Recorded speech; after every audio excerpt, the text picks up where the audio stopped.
Hello, my name's Harold, and we all know what we're here for. We're going to find out who gets the Tom Lipton metalworking book, and so without wasting any more time, and this video is going to be tacked right onto the front of the regular video that was scheduled for today. And anyway, without wasting any more time, we're going to go straight to the Pearland Shooting Club, which is actually in Friendswood, and we're going to shoot the lucky winner. Alright, so there's my favorite point and click device, and I'm here chaperoned by the boss lady, and we're going to try to zoom in on that target down there, which is our CD with all the numbers on it. And I really cannot see anything in the viewfinder at all, so sorry about all the camera shaking and everything. But you can see the CD twisting in the breeze down there, I think. Yeah, I think I can see stuff there now. There we go. My eyes are getting acclimated. There's the CD, and I'm going to cheat and use my left eye. And we're going to try to hit that and see who's the winner.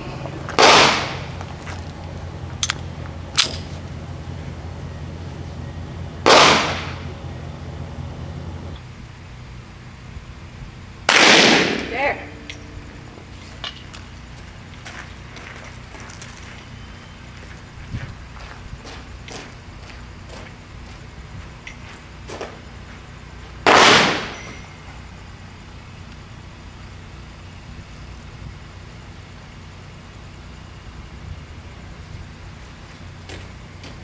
Come over and tell you I'm sorry about the awning. That storm got it last week, and I haven't got a new one in yet. But I've got one on order. No problem. I know the shade is hard there, but hey, how you doing? Pretty good. But we'll see about. I got another one maybe in there I can set up. Alright, back to it.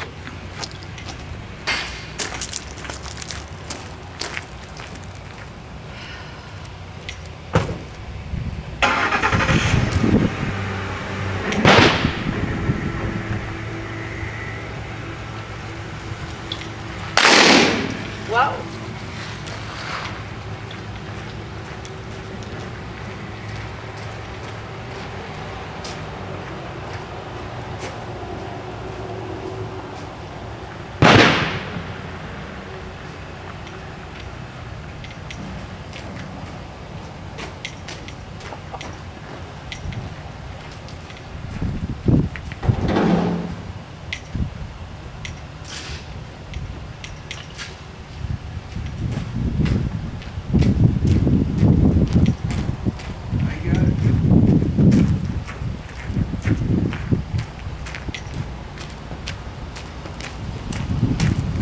Figure out where I got it exactly. It looks like number 11 got it. Let me see if I can zoom this thing back. Okay, it looks to me like that hit number 11 right there. And does that look to you like number 11? I'm getting it officially approved by the boss lady. It says it's number 11, so we'll take this little booger and unload him. I'll take it off safety.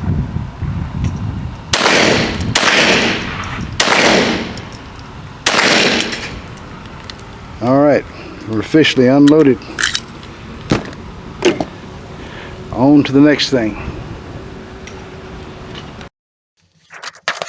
Okay, that was exciting.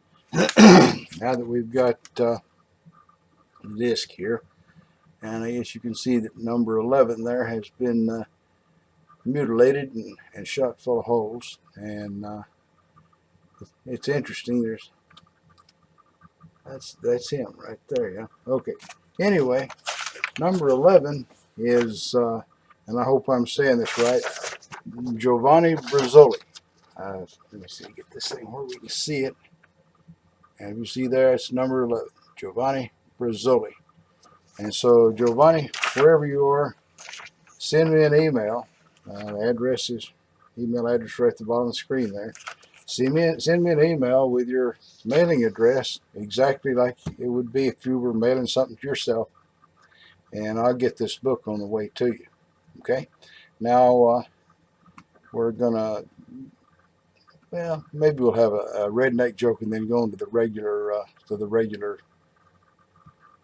video. Okay, so Bubba's on plane and he sits down in the seat next to this lawyer, and as is normal with lawyers, he needs some cash, so the lawyer decides he'll just trick Bubba out of a little money, and he says to Bubba, hey, how about let's play a little game? And Bubba says, oh, okay. So the lawyer says, what I'll do is, he says, I'll ask you a question, and if you can't answer it, you give me $5. He says, and to make this really fair for you, then you get to ask me a question, and if I can't answer it, I'll give you $50. Bubba says, yeah, all right, that's okay with me, let's get on it. And so the lawyer says, well, who was the first president? And Bubba sits there a minute. He's totally stumped. He got no idea. And he says, I don't know. And he hands the lawyer the $5, and the lawyer says, all right, it's your turn. Bubba says, well, he says, what goes up a hill with 3 legs and comes back down with 4? The lawyer thinks on it a minute and says, I guess you got me. He says, here's your $50. Bubba takes it, sits there. Lawyer says, well, he says, what was the answer? Bubba says, danged if I know, here's your $5. Well, there you are. Sometimes rednecks can win. All right, let's get on with today's video.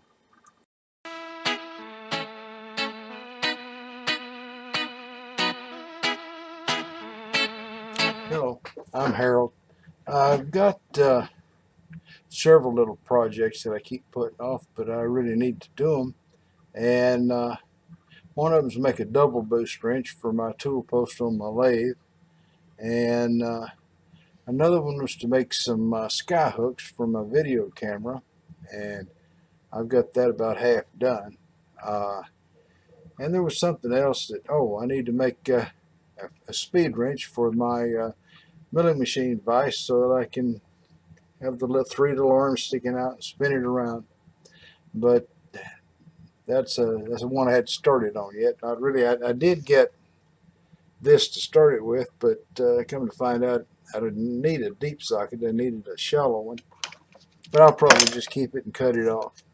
Anyway, the boss lady went shopping, and so I got to do a little work in here that's normally forbidden when she's here. She don't like me to pull bullets because it makes too much noise. All the hammering in it hurts your ears. So I got some that I made a little too much powder in a few rounds. So I found myself by myself, and I pulled those, and that's what I'll show you here. This is a kinetic bullet puller. If you've been reloading some stuff and you discover you've made a mistake, you can take them and put the well, one-handed didn't work very good, but you can put the bullet into a little holder like that. And let me see if I can set this thing up here and work it. And you put the bullet in there. I say bullet, the round, because the bullet's what we want to get out of there. These reloaded some, and there's too much powder in them, and so I got to pull them apart and redo them. I was counting on a magic piece of equipment that didn't measure right. So you whack the thing, and when you can look through it, you can see the bullet came down in the end there. So we'll unscrew it. There's your brass with the new primer installed, and then you just take the little booger and pour out the powder and the bullet down into whatever you're putting them in. I've only got 60 to do like this, which is lucky. I remember one time I pulled 300, so I won't use that little micrometer powder measure again because it's messed me up twice, and I'm not not going for it again. And the second part of doing this stuff was to make myself a sky hook for my camera. Well, you need some little swivel things and such to point it one way or another. I looked on eBay and I can buy those for $1.50 or something, so you don't really feel like, making those. But I needed some little quarter 20 knobs, I guess you'd call it, to put on there. I needed two of them really, and so you make a knob, you want a knurled knob, right? So I had never, up to now, I had never really tried to make a real, true, proper knurl. Whenever I wanted something non-skid, I just ran the knurling tool back and forth across it until it roughed it up, and then I quit. Well, I think what I need to do is, join the big boys and make my first really good knurl. So I went to YouTube and looked, and Mr. Pete shows how to make a knurl, but he didn't show any calculations or anything. In fact, the only thing I could find, he was using a little machine for it. He didn't even do it on his lathe. And so then I looked around some more, and there was Tom Lipton, and he showed one way to do it.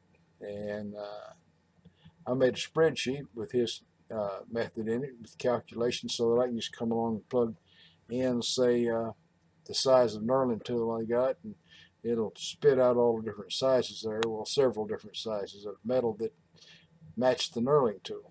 And then I went to another channel that I had found searching for Tom Lipton there. And this guy, I don't remember what his name was, but he had what I call the parameter method. And he gets the same numbers with his calculations that Tom Lipton does, except it was easier to put his in a spreadsheet and just spread it out.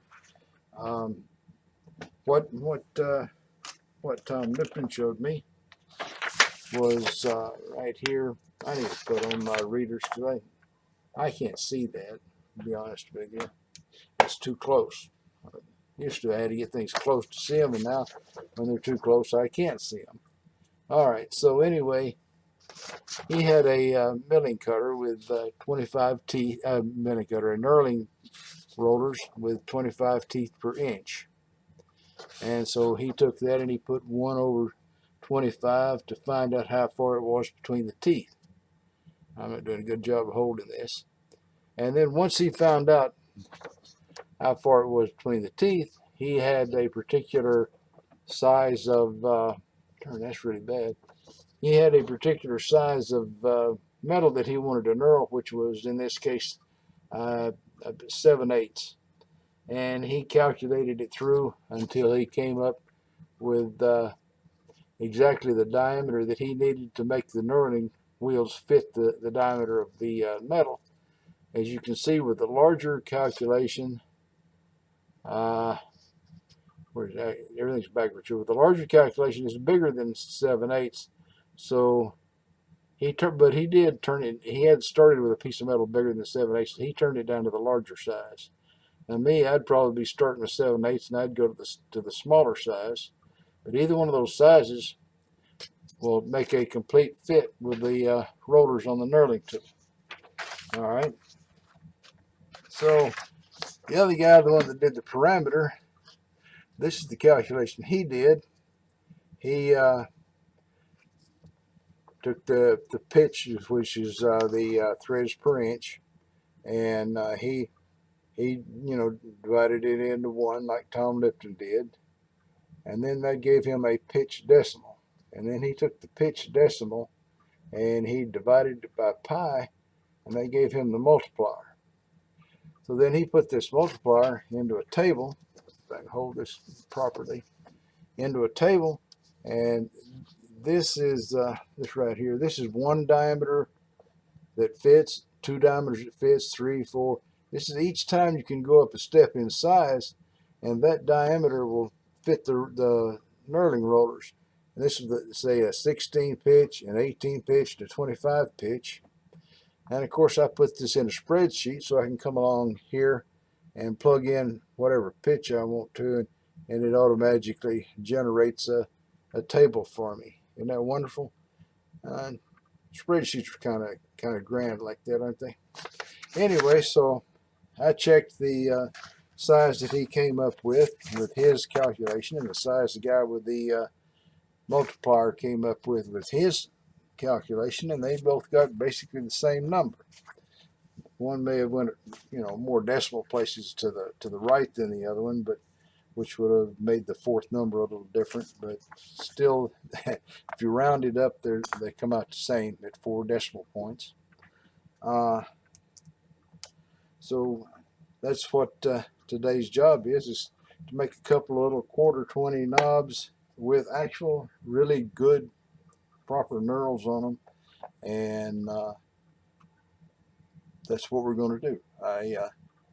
I guess we probably ought to go ahead and get started on that, and we'll see how it comes out. Well, I got tired of having my paperwork on how to do things thrown all over the place, so I finally broke out and made a folder here with all kind of stuff in it. And back here I've got what I'm going to use today. This is from a spreadsheet I made using the Tom Lipton knurling method, and back here is from another guy. This is the parameter method, and these pretty well help you predefine, pick the right size for knurling.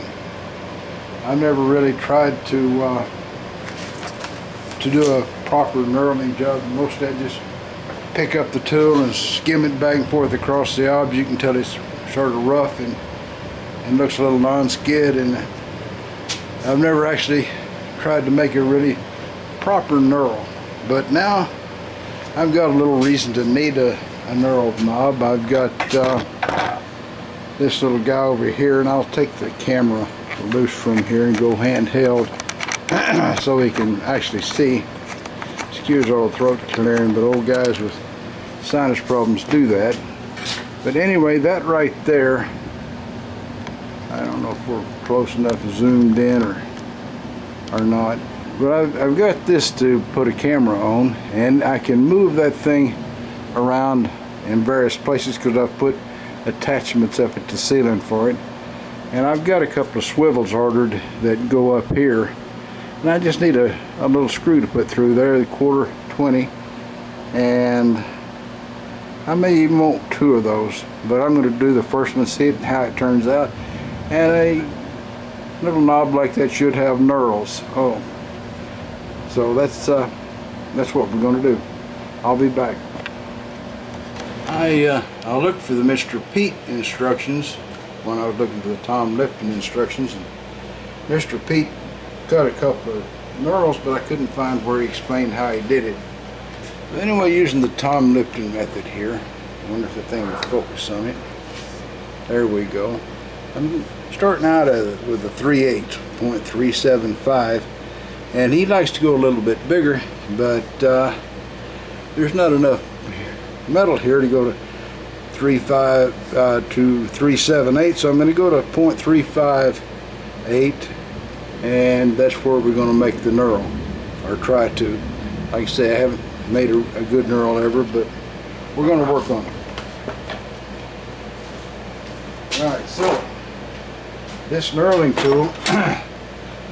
tool doesn't say on it anywhere how many teeth per inch, so I got a measurement and calculated the circumference, and then I counted the teeth and did all the dividing, and I decided that I've got 16 teeth per inch. That may or may not be right, but that's what I figured. So that's the basis we're going to go on, is we're assuming we got 16 teeth per inch. And we're going to try to get this little guy straight here. I've got another knurling tool, the one that came with the lathe, and I could use it too, but then I'd have to sit down and figure out how many teeth per inch probably, and I've already got this one calculated, so my guess is that we'll just go with this one and act like it's perfect. That looks pretty straight. I don't have a lot of metal hanging out there, so It shouldn't be that hard to knurl, and I'm only going to do just a little spot. Let's see if I've got it straight. It needs to go up just a little.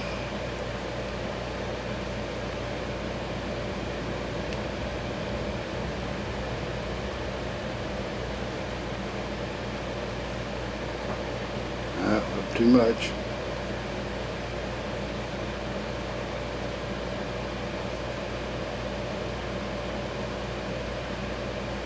That feels about right there. Yeah, the top one's a little loose. That'd burn it. That was pain there, wasn't it? Alright, let's see. Alright, that's pretty well close to right. We'll give it a shot and find out. Let me go find a brush to clean things up and I'll be right back. Well, I found the brushes after I looked all over the garage. They were laying right here on the lathe. Well, here we go. I guess electricity is required.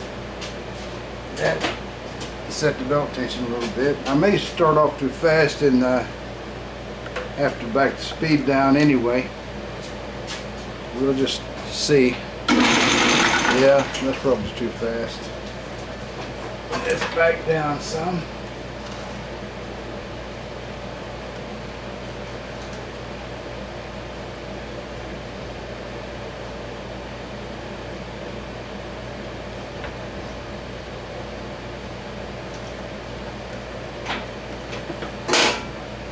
Alright, got the belt shifted around. We're ready to go.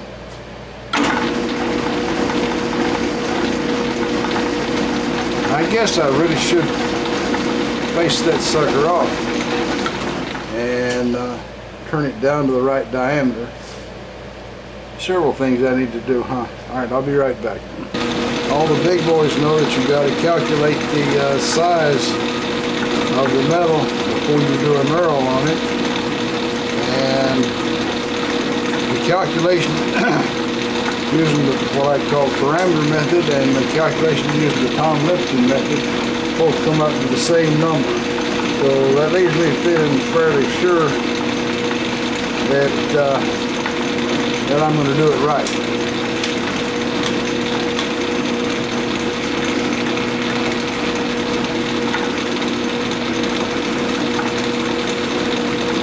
I really probably should have just cut this thing off instead of sticking it out through the back of the tail stock there, I mean the head stock,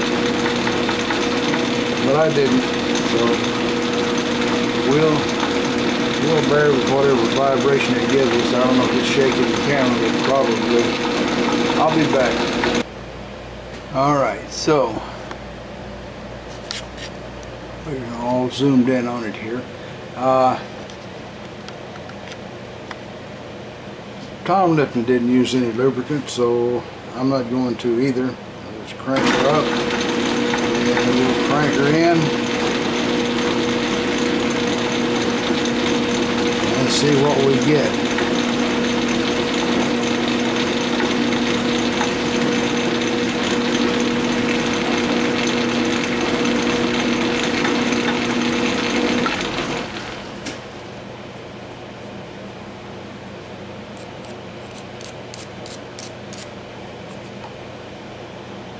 Certainly not deep enough yet. Oh, it's wobbling around as if these rollers aren't round or something.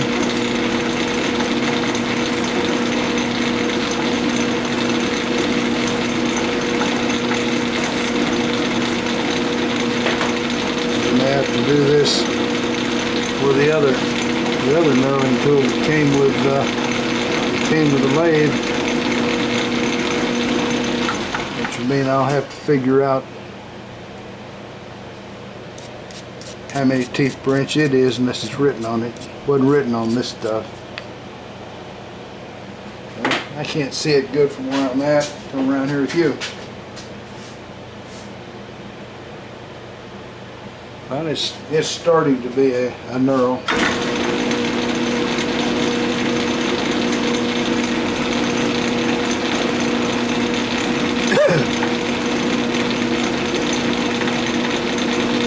not impressed with the fact that it's wobbling around like that, but I guess we're going to get there. Seems like the more it goes, the less it wobbles. One of the guys I was watching got his brush caught under the knurling tool. I don't want to do that.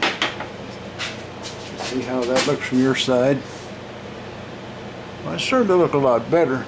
It's resembling a knurl. Maybe a little bit deeper yet.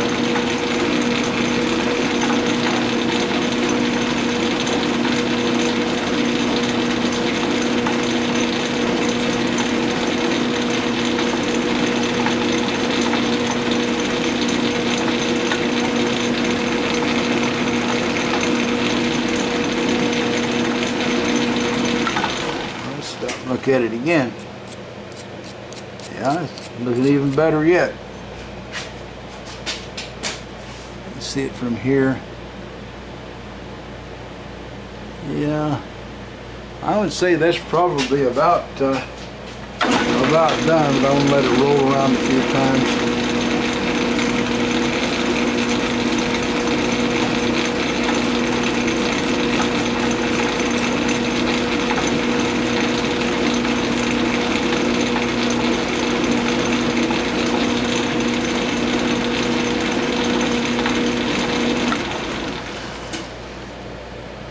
Well, since this is an unknown, I'm going to back it off of there and move things out of the way and come down here where I can see it really close.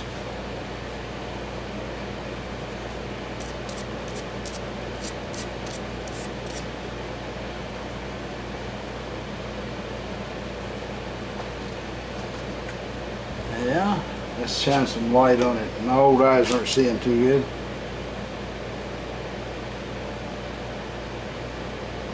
Yeah. I would have to say that looks like a proper knurl.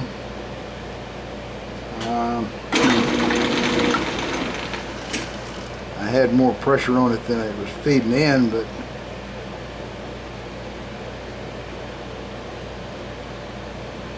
I have to guess, I don't know, I could give it another shot. Tom Lipton didn't worry about taking the tool out of it and, you know, moving the tool. He said he didn't see where it was going to hurt, so I'm going to move the tool myself. Okay. We're going to back that off and take a look.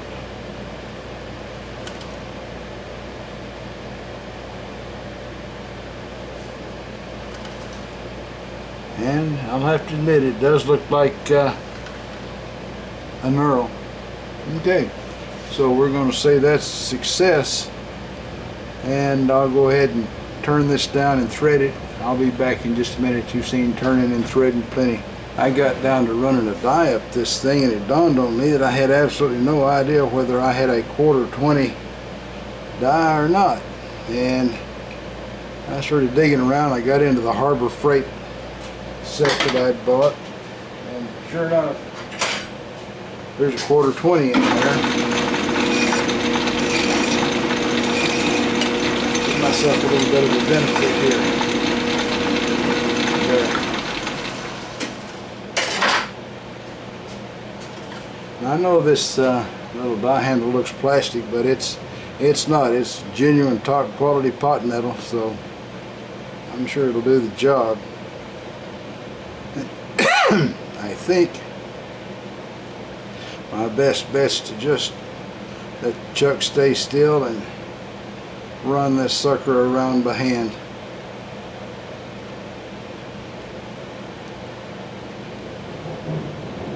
I don't know if I put any threading fluid on it or not.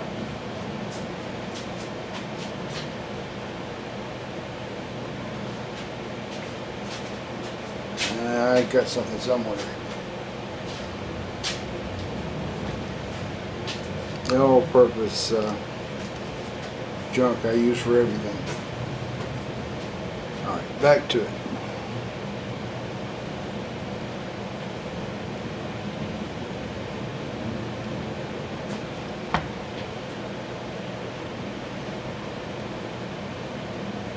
Can't tell if it's starting to thread anything or not.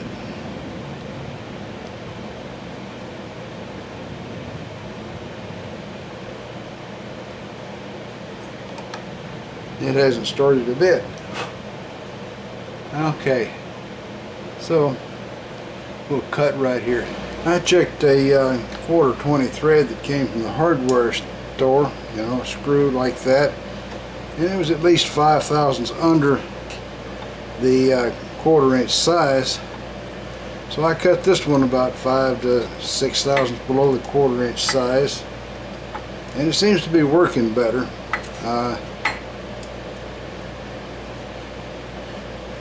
It's a great deal as if these this die were not necessarily the right size.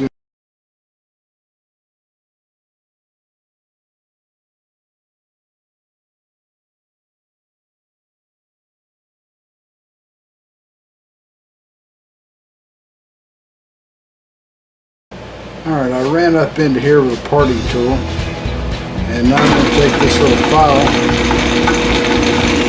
and try to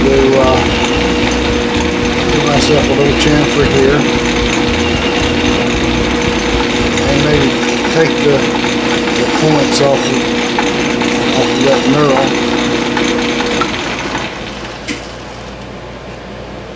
Alright, now then we'll part it off.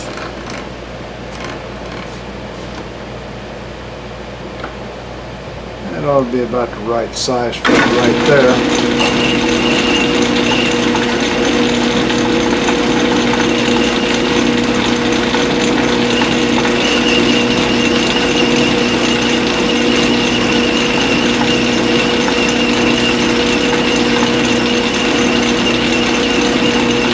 Before I get too far along, let's put a little chamfer on this back in there. Let's go ahead and part the little booger off.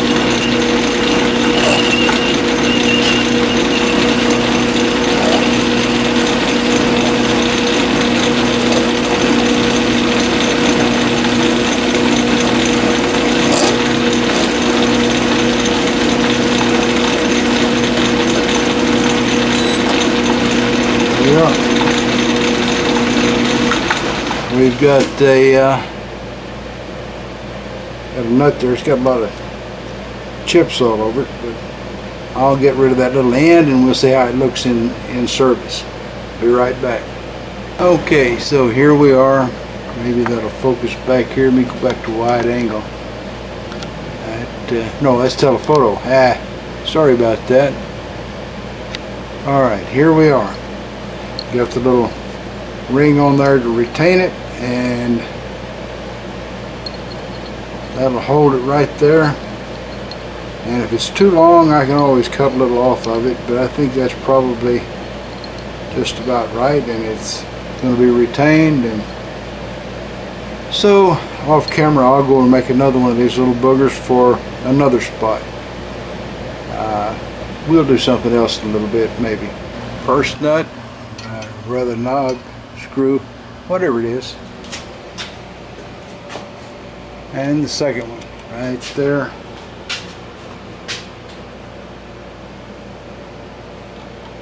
Doing the job. Alright, here's the second one. It's not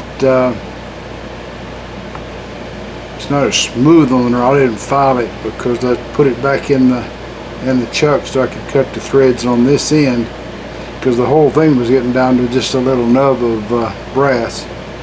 But I think that the knurl worked out good there too. So cheers from 3 cheers from Mr. Tom Lipton for his formula, and 3 cheers for the other guy that I copied who got the same answers as Tom. Appreciate you viewing, and click the subscribe button if you would, and leave a comment.